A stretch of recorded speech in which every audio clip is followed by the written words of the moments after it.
Ali, você vê a quantidade de comida pronta que tem pra comer? Não fui nesse específico.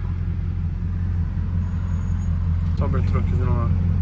Tá vendo muito Cybertruck nos Estados Unidos? Ou... Muito. Até o americano, o Trump, ele proibiu os carros chineses aqui nos Estados Unidos. Você sabe disso, né? Por isso que tá Tesla até umas horas. Tá dominando, cara. Por isso que tem Tesla americano. É, eles não deixaram os chineses entrar aqui.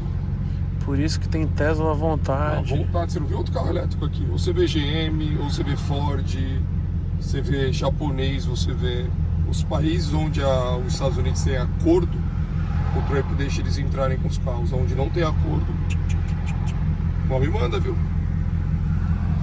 Você é a favor ou... Eu acho que tem que valorizar o mercado brasileiro. Eu acho que é a favor ao mercado, ao país. Você tem que estimular O mercado. a indústria do país, não a indústria de fora.